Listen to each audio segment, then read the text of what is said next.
अपने कुर्सी पर बैठे हुए बोलते हैं कि गरीबों के मसीहा है। वो मसीहा है, वो रावण का रूप है। अगर इंसान का रूप होता तो हम जैसे भिखमंगे को देखता। हम लोग दिए हैं पैसा इस देश को। हराम कर जो एमपी और एमएलए खा करके एक बार में लड़ता इसे, अब कुत्ता जैसा एक जगह जमा होकर के अपना बांट लेता है पूरे पैसा को। हम लोग को कौन देखेगा? मोदी बोलता है कि हम गरीबों के गरीब हैं, हम प्लेट माने, हमारी माँ प्लेट मानती थी, धोती थी, हम चाय बेचते थे स्टेशन पर। अरे कहाँ गया तुम्हारा चाय? यही चाय था तुम्हारा। हम लोग जैसे भूखे नंगे को भी तुम नहीं समझा कि हम लोग क्या है। उसको बोल रहे हैं कि मसीहा है। अरे मसीहा नहीं, वो भेड़िया है। अगर वोट अगर चाहिए उस आदमी को तो आना ही पड़ेगा, हम लोग को देना ही पड़ेगा। अगर नहीं दिया तो फिर से चाय बेचेगा। यही बता रहे हैं। मैं रांची से आया हूँ, झारखंड से आया हूँ। पूरे देश से तो हिंदू मुसलमान गाय गोबर के नाम जो गलती हो भैया हम कान पकड़ते हैं, गलती हो गया हम लोग से। अब ऐसा गलती हम लोग करने वाले नहीं हैं। जंतर मंतर एक ऐसी धरती जहां पूरे देश से लोग आते हैं और सभी को यहां न्याय मिलता है। लेकिन ये आप बुजुर्ग देख रहे हैं, लगभग 10 साल से ये धरना प्रदर्शन कर रहे हैं। हर साल जंतर मंतर पर आते हैं लेकिन इनको न्याय नहीं मिल रहा। आते हैं, आके इनके पूछते हैं क्या दिक्कत है। जंतर मंतर क्यों आए हो? जंतर मंतर मिनिमम पेंशन देने के लिए, मिनिमम पेंशन के लिए आए हैं हम। इसलिए हमारा 2000 पेंशन है, हमको ज्यादा पेंशन मिलता है। 2000 में कुछ होने वाला नहीं है, बहुत महंगा हो गया सब, इसीलिए तो आए। यदि छोटा बच्चा होता है उसे छोटी टॉफी दो, बड़ा बच्चा है उसको बड़ी दे दो, वो भी नाराज होता है। लेकिन बुजुर्ग 10 साल से कुछ कर ही नहीं रहे। तो हम 10 साल से 10 साल से नहीं कर रहे। 2000 में बच्चे का पढ़ाई, उनका उम्र जैसा उम्र से ज्यादा आता है स्कूल भेजने के लिए, कुछ भी पैसा नहीं 2000 में पूरा नहीं हो जाता। कर्नाटक से 22 किलोमीटर से आए, कर्नाटक से 2200 से। राजनीतिक पार्टी को वोट चाहिए, जब वोट मिले जा रहे हैं फिर क्यों वोट तो नहीं मिलेगा। एक बार हमारा बढ़ाएगा तो, अभी तो यहाँ से यहाँ तक आए, कर्नाटक से इधर से आए है। वोट अगर बढ़ाए तो उनको वोट देंगे। 10 साल से तो दे ही रहे हो। इसके बाद नहीं देंगे, इसके बाद नहीं देंगे, नहीं देंगे। हमारा मांगी पूरी करो तो बढ़ाई देंगे। वो नहीं चेंज कर ले तो हमारा 7500 से बोल दिए। 7500। यदि नहीं दिया तो मेडिकल नहीं तो और दूसरा और कोई आएगा और उसका बढ़ाएंगे। नहीं उसका लड़ाई करेंगे, इसके साथ लड़ाई करेंगे। बुजुर्ग तो हो, लड़ाई करेंगे। मरे जिए तक करेंगे, हम मरे जिए तक हम लड़ाई करेंगे।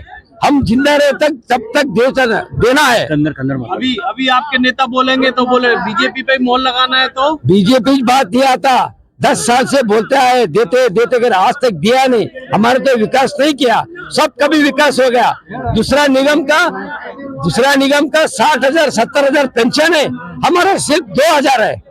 2000 में क्या चलेगा? नहीं, किसी का तो 600 700 800 भी है। हाँ, 800 भी है, 500 भी है, 95 से 100। वो तो उम्र से चले गए, अभी तक भी उनका औरत लोग अभी जी रहे हैं। उनको तो 200 रुपए आ रहा है। 200 लोग रोज मर रहे हैं, बूढ़े 200 रोज बूढ़े तो हो गए, अभी तक उनको पैसा भी नहीं मिल रहा। देते हैं, दिलाता हूँ, वही चल रहे। देखते हैं हम, आगे देखेंगे। ऐसा ही ढकलते जा रहे। बेकार लोग, गरीब लोग रोड के ऊपर सो के जान भी दे, बच्चे भी नहीं। 2000 रुपए में दवाई भी नहीं आता, कुछ भी नहीं आता। दवाई तो छोड़ो, मांगी तो वो भी दुनिया का हो गया। दाल चावल का थोड़ा महंगा पड़ा। 2000 में किसी नाते पोते का यदि जन्मदिन होगा तो टॉफी नहीं दे सकता, कुछ भी नहीं दिला सकते हम लोग। आप कहाँ से आए हो? कर्नाटक से, धारवाड़ जिले से आया है। ಕರ್ನಾಟಕದಿಂದ ಧಾರವಾಡ ಜಿಲ್ಲೆಯಿಂದ ಬಂದಿದ್ದೇವೆ। ಎಷ್ಟು ಕಿಲೋಮೀಟರ್? 1995ರಿಂದ EPS 95 ಪೆನ್ಷನ್ ಸ್ಟಾರ್ಟ್ ಆಗಿದೆ। 2014ರಿಂದ EPS 95 1 ರೂಪಾಯಿನೂ ಹೆಚ್ಚಿಗೆ ಮಾಡಿಲ್ಲ। 10 ವರ್ಷ ಆಯ್ತು। ನಮ್ಮ ಜೀವನ 2 ಹೊತ್ತಿನ ಊಟಕ್ಕೂ ಸಾಕಾಗೋದಿಲ್ಲ। ನನಗೆ 3000 ಪೆನ್ಷನ್ ಬರ್ತದೆ, 2 ಹೊತ್ತಿನ ಊಟಕ್ಕೂ ಸಾಕಾಗೋದಿಲ್ಲ। ನನಗೀಗ 65 ವರ್ಷ, ನನಗೆ ಹಾರ್ಟ್ ಪೇಷಂಟ್ ಇದ್ದೀನಿ। ನನ್ನ ಹಾರ್ಟ್ ಪೇಷಂಟ್ಗೆ ಗುಳಿಗೆಗೆ ಸಾಕಾಗಲ್ಲ ನನ್ನ ಕೊಡುವಂತ ಪೆನ್ಷನ್। ನಾವು ಇಬ್ಬರು ಗಂಡ ಹೆಂಡತಿಗೆ ಊಟಕ್ಕೆ ಹೇಗೆ ಮಾಡ್ಬೇಕು? ಬಹಳ ಕಷ್ಟ ಆಗಿದೆ ನಮ್ಮ ಜೀವನ ಸಾಗಿಸೋದು. ದಯವಿಟ್ಟು ಸರ್ಕಾರ ನಮ್ಮ ಈ ಓಲ್ಡ್ ಏಜ್ ಪೆನ್ಷನ್ದಾರರಿಗೆ 7,500 ಪ್ಲಸ್ DA ಹಾಗೂ ಮೆಡಿಕಲ್ ಅಲೌನ್ಸ್ ಕೊಡಲೇಬೇಕು ಅಂತ ಕಡ್ಡಾಯವಾಗಿ ಸರ್ಕಾರಕ್ಕೆ ಒತ್ತಾಯ ಮಾಡ್ತಿದ್ದೇವೆ. ದಯವಿಟ್ಟು 10 ವರ್ಷದಿಂದ 1 ರೂಪಾಯಿನೂ ಜಾಸ್ತಿ ಮಾಡಿಲ್ಲ. ತಾವು ಈ ಪೆನ್ಷನ್ದಾರರಿಗೆ ಸಬ್ಕಾ ವಿಕಾಸ್ ಅಂತ ಹೇಳ್ತಾ ಇದ್ದೀರಿ, ಬರೇ ಬಾಯಿ ಮಾತಿಂದ ಮಾತಾಡ್ತಾ ಇದ್ರಿ. ಯಾರಿಗೆ ಓಲ್ಡ್ ಪೆನ್ಷನ್ಸ್ ಹಿರಿಯ ನಾಗರಿಕರಿಗೆ 1 ರೂಪಾಯಿನೂ ತಮ್ಮ ಸಬ್ಕಾ ಸಾಥ್ ಸಬ್ಕಾ ವಿಕಾಸ್ ಮಾಡಿದ್ದು 1 ರೂಪಾಯಿನೂ ಕೊಟ್ಟೇ ಇಲ್ಲ. ದಯವಿಟ್ಟು ನಮ್ಮ ಹಿರಿಯ ನಾಗರಿಕರಿಗೆ ನಿಮಗೆ ನಾವು ವೋಟ್ ಹಾಕಿದ್ದೀವಿ, ನೀವು 3 ಸಲ ಆರಿಸಿ ಬಂದಿದ್ದೀರಿ, ಒಳ್ಳೆ ಮೋದಿ ಒಳ್ಳೆ ಸರ್ಕಾರ ಅಂತೇಳಿ 3ನೇ ಚಾನ್ಸ್ ಕೊಟ್ಟಿದ್ದಾರೆ. ಜನರು ಆರಿಸಿ ಬಂದು 3ನೇ ಚಾನ್ಸ್ ಕೊಟ್ಟಿದ್ದಾರೆ. ಅದನ್ನ ಸರಿಯಾಗಿ ಉಪಯೋಗ ಮಾಡಿಕೊಂಡು ಹಿರಿಯ ನಾಗರಿಕರಿಗೆ ಕೇಳುವಂತ 7,500 ಪೆನ್ಷನ್ ಕಡ್ಡಾಯವಾಗಿ ಕೊಡ್ಲೇಬೇಕು. ಕೊಡುವವರೆಗೂ ನಾವು ಬಿಡೋದೇ ಇಲ್ಲ ಅಂತ ಹೇಳಿ ಸರ್ಕಾರಕ್ಕೆ ಒಂದು ವಿನಂತಿ ಮಾಡ್ಕೊತಾ ಇದ್ದೀನಿ. ಹಿರಿಯ ನಾಗರಿಕರ ಪರವಾಗಿ ಕರ್ನಾಟಕ ರಾಜ್ಯದಿಂದ ಧಾರವಾಡ ಜಿಲ್ಲೆಯಿಂದ ನಾವು ನಮ್ಮ MP ಗಳನ್ನ ಆರಿಸಿ ಕಳಿಸಿದ್ದೀವಿ. ಕರ್ನಾಟಕದ MP ಗಳು 28 ಜನರೊಳಗೆ 20 ಜನ MP ಗಳು ಮೋದಿಯವರ ಅನ್ವಯಗಳೇ ಆರಿಸಿ ಬಂದಿದ್ದಾರೆ ಬಿಜೆಪಿಯಿಂದ. ದಯವಿಟ್ಟು ಕರ್ನಾಟಕಕ್ಕೆ 4 ಮಂತ್ರಿಗಳಿದ್ದಾರೆ. ಅದರಲ್ಲಿ ನಮ್ಮ EPS 90 ಸಂಬಂಧಪಟ್ಟಂತ ಕರನ್ಲಾಜೆ ಮೇಡಮ್ ಇದ್ದಾರೆ. ದಯವಿಟ್ಟು ನಮ್ಮ ಪೆನ್ಷನ್ ತಾವುಗಳು ಹಿರಿಯ ನಾಗರಿಕರಿಗೆ ಮನ್ನಣೆ ಕೊಟ್ಟು 7,500 ಕಡ್ಡಾಯವಾಗಿ ನಾಳೆ ಘೋಷಣೆ ಮಾಡ್ಬೇಕಂತ ನಮ್ಮಲ್ಲಿ ಒತ್ತಾಯ ಮಾಡ್ತಾ ಇದ್ದಾನೆ ಅಂತ ಹೇಳಿ ನಾನು 2 ಮಾತು ಮುಗಿಸ್ತಾ ಇದ್ದೇನೆ. बात नहीं मानती तो आगे का क्या प्लान? ಉಗ್ರ ಹೋರಾಟ ಮಾಡ್ತೇವೆ, ನಮ್ಮ ಪ್ರಾಣವನ್ನೇ ತ್ಯಾಗ ಮಾಡ್ತೇವೆ ಅಂತ ಹೇಳ್ತಾ ಇದ್ದಾನೆ.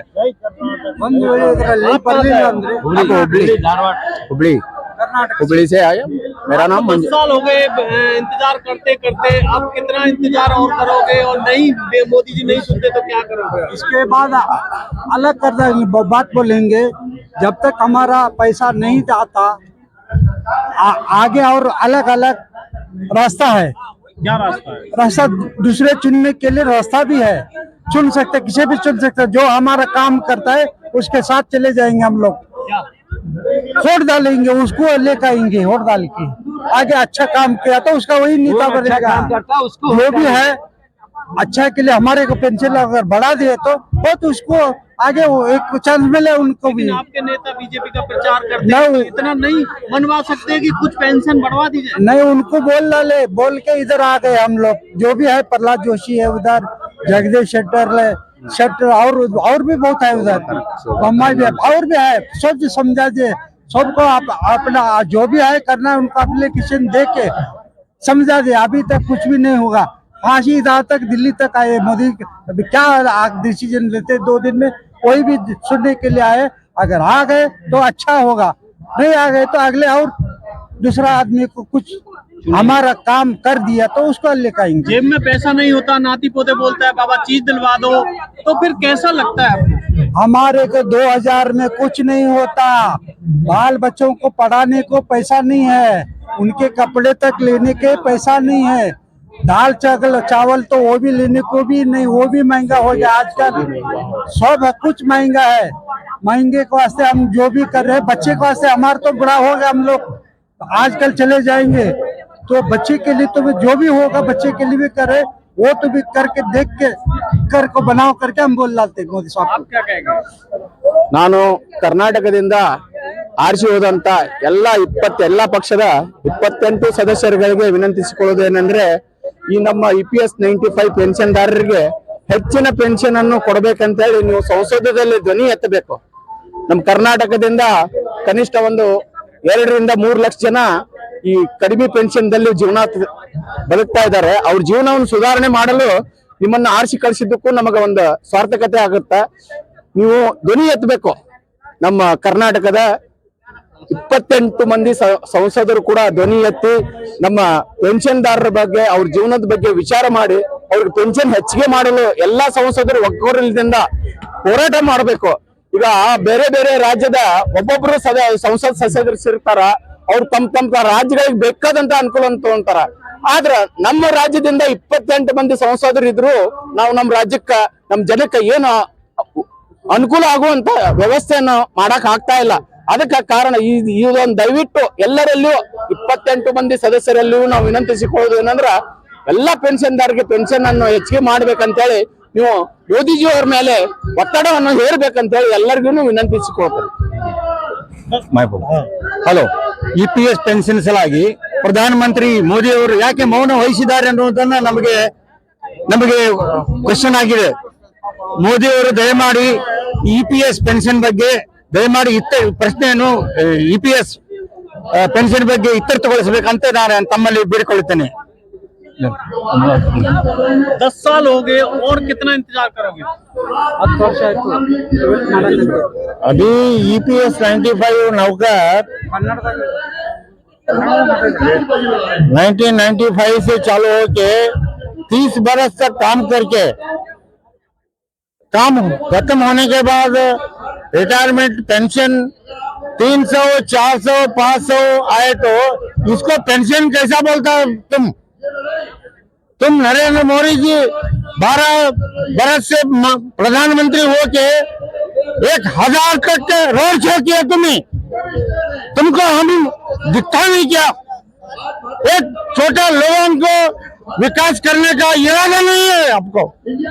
देखो ये बार ये लास्ट है, आप ये EPS 95 लोगों को पेंशन हर महीना 750 रुपया देना प्लस DA देना जरूर।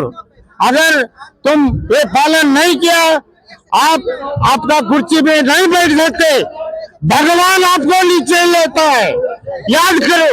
जय कर्नाटक, जय भारत। लेकिन भगवान तो बार बार कुर्सी पर बैठा हो रहा मोदी जी को। नहीं बैठाएंगे। वो भगवान चांस हर आदमी को देता है, वो आदमी कैसा यूटिलाइज करता है वो भी देखते रहता है। ये सामान्य आदमी का संकट वो नहीं पूछे तो प्रधानमंत्री होने के लिए अर्हता नहीं है। लेकिन नेताओं का पेंशन तो बस एक दिन में ही बढ़ जाता है, आपका क्यों नहीं बढ़ रहा? 10 साल हो गए।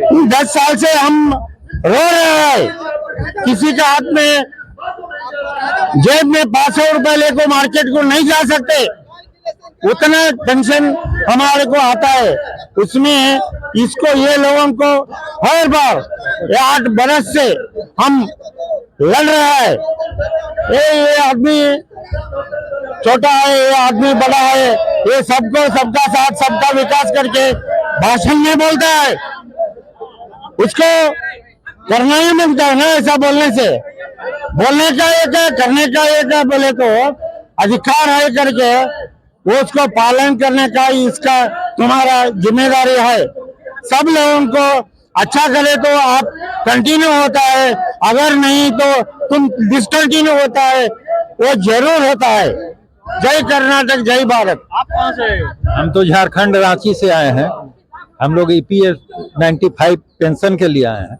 आप बोल रहे थे अभी कि वोट दे के यहाँ तक पहुँचाए मोदी को, तो मोदी जी जैसे चाय पहले बेचते थे ना कि हम लोग गरीब का ऐसा लगेगा कि फिर से चाय का ऊपर खाना फेंकेंगे, इसी धरती पर हम लोग फेंकवा देंगे। पूरे देश में गरीबी परेशान है और आप दुआ और बद्दुआ की बात इसलिए करे कि हम लोग मर रहे हैं। हम लोग 2 पैसा भी इतना नहीं है कि अपने नाती पोता को 1 पैसा का चॉकलेट खिला सके, हम लोग किसी दोस्त को चाय पिला सके, और अपने कुर्सी पर बैठे हुए बोलते हैं कि गरीबों के मसीहा है। वो मसीहा है, वो रावण का रूप है। अगर इंसान का रूप होता तो हम जैसे भिखमंगे को देखता।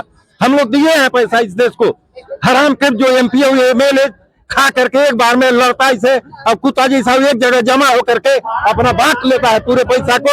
हम लोग को कौन देखेगा? मोदी बोलता है कि हम गरीबों के गरीब हैं, हम प्लेट माने, हमारी माँ प्लेट मानती थी, धोती थी, हम चाय बेचते थे स्टेशन पर। अरे कहाँ गया तुम्हारा चाय? यही चाय था तुम्हारा।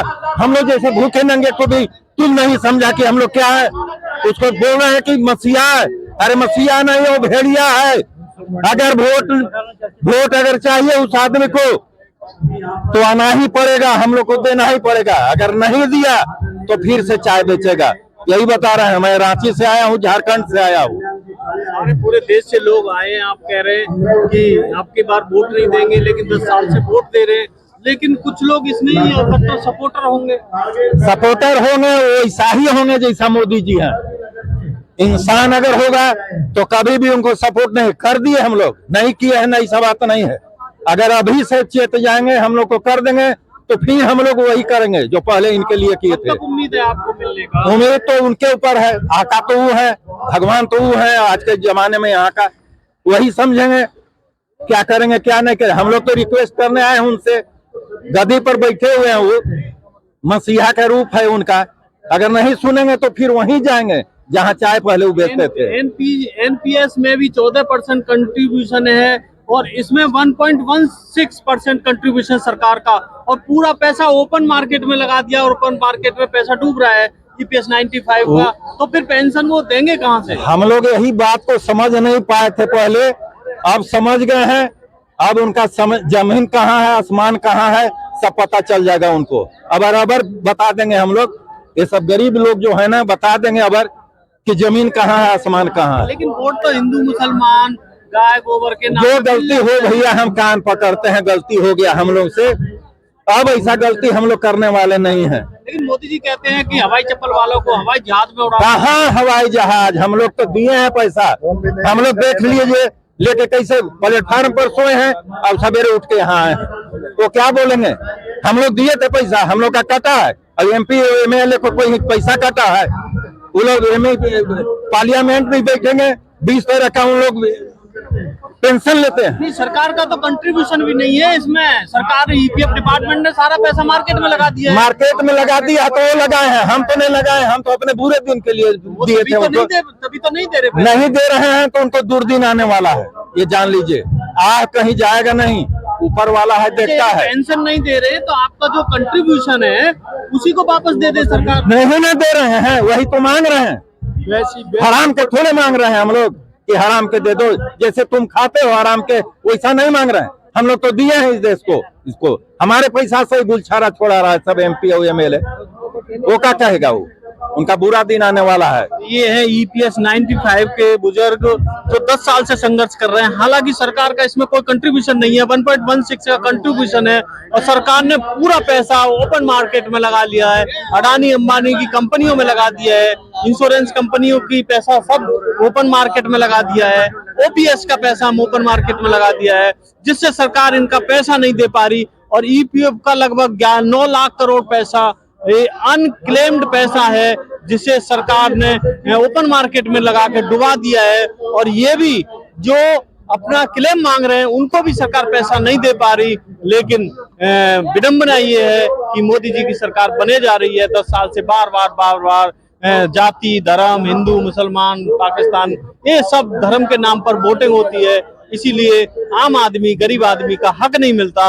यदि आप चाहते हो कि ईपीएस 95 के लोगों का हक मिले, इनको दवाई टाइम से मिले, तो वीडियो को ज्यादा से ज्यादा शेयर करें, लाइक करें, कमेंट में जरूर करें। Thank you.